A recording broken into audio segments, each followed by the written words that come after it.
అందరికీ నమస్కారం. నిన్న కాంగ్రెస్ పార్టీకి చెందినటువంటి దినేష్ అనే వ్యక్తి కొన్ని వ్యాఖ్యలు చేయడం జరిగింది.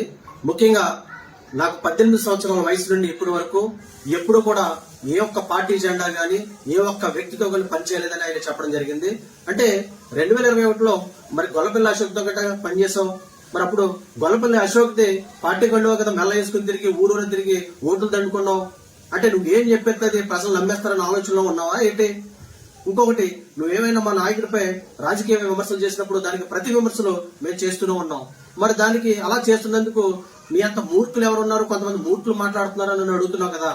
మరి నీకంటే పెద్ద మూర్ఖుడు యానం నియోజకవర్గంలో ఎవడున్నాడు? 2021లో నువ్వు సావిత్రినగర్ గ్రామంలో ఎటువంటి గొడవ జరగకపోయినా గానీ, అక్కడ ఎటువంటి ఇన్సిడెంట్ జరగకపోయినా గానీ, మరి ఒక లేడీని 12 మంది కలిసి రేప్ చేసేసారని చెప్పి ఒక ఎఫ్ఐఆర్ కూడా మా మీద నువ్వు వేయించింది మర్చిపోయావా? దానికి సంబంధించింది మేము నేషనల్ హ్యూమన్ రైట్స్ కి ఒక కంప్లైంట్ ఇస్తే అది పాండిచేరి ఎస్ఎస్పీకి మరి విజిలెన్స్ ఎంక్వైరీ చేస్తే అది తప్పుడు కేసు అని కూడా వారు మాకు ఒక లెటర్ కూడా పంపడం జరిగింది. ఇటువంటి అబద్ధాలు ఆడే నువ్వు నీతి నిజాయితీ కోసం బల్ల గుద్దుకుని మరి చెప్తున్నావు అంటే మరి నీ అంత ఫ్రాడ్ గా ఎవడన్నాడు? నీ అంత మూర్ఖుడు, తప్పుడు కేసులు పెట్టించే మూర్ఖుడు యానం నియోజకవర్గంలో ఎవడన్నాడు చెప్పు? మరి అటువంటి వ్యక్తివి నువ్వా మా మీద రాజకీయ విమర్శలు చేసేది? ఇంకొకటి చెప్తూ ఉన్నావు, పాండిచేరి నుండి ఎక్స్ సీఎం గాని, ఎంపీ గాని, ఎక్స్ ఎమ్మెల్యేలు గాని యానం అభివృద్ధి కోసం యానం తీసుకొస్తే అందులో భాగంగానే మరి సావిత్రినగర్ గ్రామంలో ఉన్నటువంటి శ్మశాన వాటిక కూడా మేము డెవలప్ చేయడం జరిగింది. దాన్ని మల్లాడి కృష్ణారావు గారు అడ్డుకుంటున్నారని చెప్పి నువ్వు చెప్పడం జరిగింది. ఇంతకు ముందు నువ్వు మాట్లాడిన వీడియోలో చూడు, ఏదైతే ఎంపీ నిధులు ఉన్నాయో ఎంపీ నిధుల ద్వారా సావిత్రినగర్ బరియల్ గ్రౌండ్ కి 10 లక్షల ఒకటి 20 లక్షల రూపాయలు తీసుకొచ్చాను, నేను టెండర్ కాల్ఫర్ చేసి పనులు చేస్తున్నానని చెప్పి నువ్వేం చేసావు? ఈ 20 లక్షల రూపాయలతో 4 పిల్లర్స్ వేసి ఏదో ఒక చిన్న స్లాబ్ వేసి అక్కడ వదిలేదు నువ్వు. అంటే బరియల్ గ్రౌండ్ ని ఆ విధంగానే కడతారా? నీకు మిడిమిడి జ్ఞానంతో నీకు ఎటువంటి అనుభవం లేని కారణంగానే దాని మధ్యలోనే వదిలేసి అది కనీసం దేనికి ఉపయోగపడలేని స్థితిలో అది పక్కన ఉండడం మరి అది వాస్తవం కదా? మరి నిజంగా మీ ఎంపీ గారికి మరి మీ ఎక్స్ సీఎం గారికి యానం నియోజకవర్గం మీద ప్రేమ ఉంటే మరి గడిచిన 5 సంవత్సరాల్లో ఎంపీ నిధుల ద్వారా యానం నియోజకవర్గాన్ని ఏం అభివృద్ధి చేశారని చెప్పమనండి.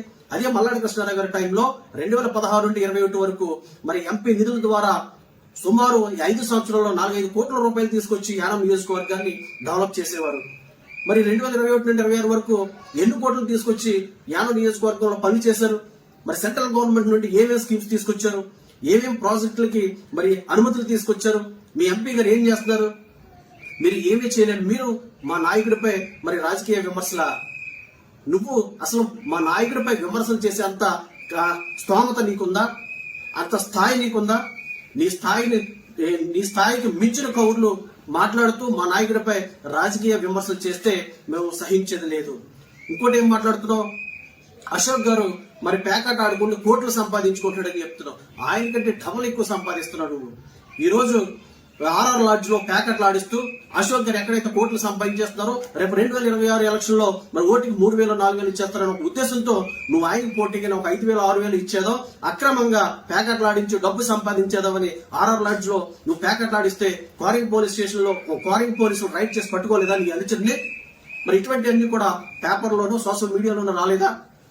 మరి ఇంత అవినీతి చేసే నువ్వు మరి నీతి నిజాయితీనని చెప్పుకోవడం అది ఎంతవరకు కరెక్ట్? మరి మల్లాడి కృష్ణారావు గారి దగ్గర నుండి వెళ్ళిపోయిన తర్వాత నేను కాంగ్రెస్ పార్టీ ప్రెసిడెంట్ అయిపోయాను, నేను పెద్ద కోట్లు సంపాదించానని అడుగుతున్నావు. మల్లాడి కృష్ణారావు గారి దగ్గర ఏ కార్యకర్త ఉన్నా గానీ నీతి నిజాయితీగా నిబద్ధతతో పనిచేసే కార్యకర్త ఉంటాడు తప్ప నీకులాగా అవినీతి పరుడు ఎవరు ఉండడు. నువ్వు ఆయన దగ్గర ఉన్నంతసేపు నువ్వు కరెక్ట్ గా ఉన్నావేమో, ఆయన దగ్గర నుండి బయటకు వెళ్ళిపోయిన తర్వాత ఈ రోజు ఎవరైతే నీ అంచులు ఉన్నారో నీ అంచులతో అక్రమ మద్య వ్యాపారం చేయించడం, తర్వాత నీ జిమ్ లో పనిచేసే నీతో పనిచేసే వ్యక్తులతో భూ కబ్జాలు చేయించడం, తర్వాత నీ అనుచరులతోనే ఆర్ఆర్ లాడ్జ్ లో ప్యాకెట్లు ఆడించి మరి ఈ గడిచిన 4 సంవత్సరాల్లో కోట్ల రూపాయలు సంపాదించి అవినీతి సొమ్మును పోగేసుకుని దాటులతోటి నువ్వు పట్టు చీరలని అవన్నీ ఇవన్నీ పంచి ఈ రోజు మరి అనేక అవాకులు చవాకులు పేలుతున్నావు. ఒక్కసారి నువ్వు ఇటువంటి మాటలు మాట్లాడేటప్పుడు నీకు రాజకీయ విమర్శలు ఉంటే రాజకీయ పరంగా చూసుకోవాలి తప్ప వ్యక్తిగత విమర్శలు చేస్తే నీకు బాగోదని ఈ వీడియో ద్వారా నీకు హెచ్చరిస్తూ ఉన్నా. ఇంకోటి మాట్లాడుతున్నావు, నీకు నీ నాయకత్వాన్ని చూసి మేము భయపడిపోతున్నావా? అయితే నువ్వు పెద్ద పుడింగివి, మరి పెద్ద పోటీగాడివి, పెద్ద తోపి, మరి పెద్ద వజ్రాలు నువ్వు, నిన్ను చూసి మేము భయపడిపోతున్నాం. నువ్వు ఎటు చూసినా అవినీతి పరుడే. నీ యొక్క అవినీతిని చూసి మేము భయపడుతున్నాం తప్ప నువ్వు ఏదేదో గ్రామాల్లో లేని ఎవరైతే యువత ఉన్నారో ఆ యువతకి నువ్వు నీ ఆర్ఆర్ లాడ్జ్కి తీసుకొచ్చి వాళ్ళకి రూములు ఇచ్చి సాయంత్రం వరకు మందిచ్చి ఒక ఫుల్ బాటిల్లో 2 ఫుల్ ఇచ్చి కిక్కెక్కేంత వరకు మందిచ్చి మత్తు మదనెక్కేంత వరకు తాగిపించి వాళ్ళు తెల్లారేంత వరకు నీ దగ్గర పెట్టుకుని గ్రామాల్లో గొడవలు సృష్టించి యువత యొక్క భవిష్యత్తును పాడు చేసే దుర్మార్గుడు నువ్వు. అటువంటి వాడు మా యొక్క నాయకుడిపై, వారి సతీమణిపై నువ్వు వ్యక్తిగత విమర్శలు చేస్తావా? అంటే వ్యక్తిగత విమర్శలు చేయడానికి మాకు నోరు లేవా? మేము మాట్లాడలేమా? నీకోసం కూడా మేము వ్యక్తిగత విమర్శలు చేస్తే ఏ విధంగా ఉంటది? మేము ఒక సంస్కారవంతమైన నాయకుడి దగ్గర ఉన్నాం కాబట్టి మేము ఒక పద్ధతిగా మేము మాట్లాడుతూ ఉన్నాం. ఎప్పుడు కూడా రాజకీయ విమర్శలు చేస్తూనే ఉన్నాం తప్ప ఎప్పుడు కూడా వ్యక్తిగత విమర్శలకు మేము పోలేదు. ఏదో పుట్టుపచ్చల కోసం మాట్లాడుతున్నాం. అంటే నీ దగ్గర సెల్ ఫోన్ రిపోర్ట్ చేయించుకోవడానికి వచ్చిన వ్యక్తుల యొక్క మెమరీ కార్డులు దొంగిలించి ఆ మెమరీ కార్డులో ఉన్న వీడియోలు చూసి మరి ఎక్కడెక్కడ పుట్టుపచ్చలు ఉన్నాయో లెక్క పెడుతున్నావా? ఏంటి అసలు నీకు బుర్ర పనిచేస్తుందా లేదా? నీ యొక్క వ్యక్తిత్వం ఎలా ఉందనేది యానం ప్రజలందరూ కూడా గమనిస్తూనే ఉన్నారు. పుట్టుమచ్చలు లెక్క పెట్టేంత స్థాయికి నువ్వు వెళ్ళావంటే అయితే నువ్వే దగ్గరుండి అటువంటి తేడా పనులు చేయించుండాలి. మరి అటువంటి తేడా పనులు చేయించావు కాబట్టి తేడాగా నువ్వు మాట్లాడుతున్నావు. నువ్వు చిటికేసి మాట్లాడినా, నువ్వు బల్లల గుద్ది మాట్లాడినా, నువ్వు కండలు తెరుచుకుని మాట్లాడినా ఇక్కడ ఎప్పుడో భయపడేదే లేదు. మేమేదో పెద్ద పుడింగ్ అనుకుంటున్నావా, పెద్ద తోపు అనుకుంటున్నావేమో. ఎవడకు ఉండేదో వాడుకుందే.